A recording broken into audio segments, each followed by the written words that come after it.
दूसरों को जो दोगे वही वापस लौट कर आएगा। एक आदमी बर्फ बनाने वाली कंपनी में काम करता था।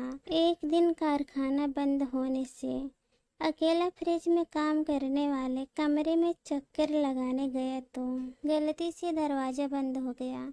छुट्टी का समय था और सभी काम करने वाले लोग घर जा रहे थे। किसी ने भी अधिक ध्यान नहीं दिया कि कोई अंदर फंस गया है। वह समझ गया था कि 2-3 घंटे में उसका शरीर बर्फ बन जाएगा।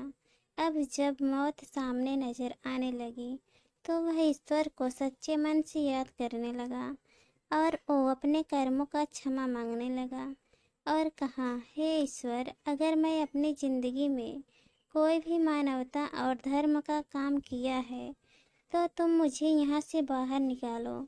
मेरी पत्नी और बच्चे मेरा इंतज़ार कर रहे होंगे। उनका पेट पालने वाला इस दुनिया में सिर्फ मैं ही हूँ। मैं पूरे जीवन आपके उपकार को याद रखूँगा। और इतने कहते कहते उसकी आंखों से आंसू निकलने लगे। 1 घंटे ही गुजरे थे कि अचानक फ्रीजर रूम में खटखट की आवाज़ हुई। दरवाज़ा खुला तो चौकीदार भागता हुआ आया और उस आदमी को उठाकर बाहर निकालने के बाद गर्म हीटर के पास ले गया। उसकी हालत कुछ देर के बाद ठीक हुई तो उसने चौकीदार से पूछा, आप अंदर कैसे आए? चौकीदार ने बोला कि साहब, 20 साल से यहाँ मैं काम कर रहा हूँ।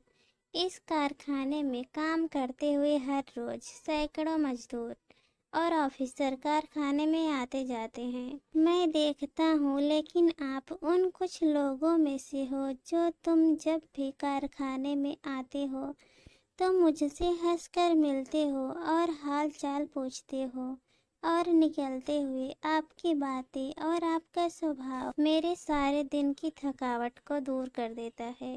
जबकि अक्सर लोग मेरे पास से यूँ गुजर जाते हैं कि जैसे मैं हूँ ही नहीं।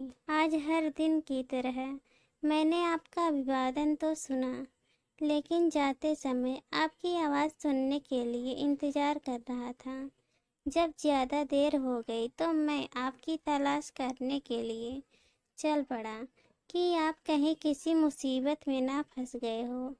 वह आदमी हैरान हो गया कि किसी के हंसकर बात करने से जैसे छोटे काम की वजह से आज उनकी जान बच गई। दूसरों को जो दोगे वही वापस लौट कर आएगा।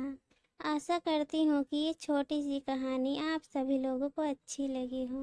तो हमारे चैनल को लाइक, शेयर और सब्सक्राइब कर देना। कहानी सुनने के लिए आप सभी लोगों का बहुत बहुत धन्यवाद।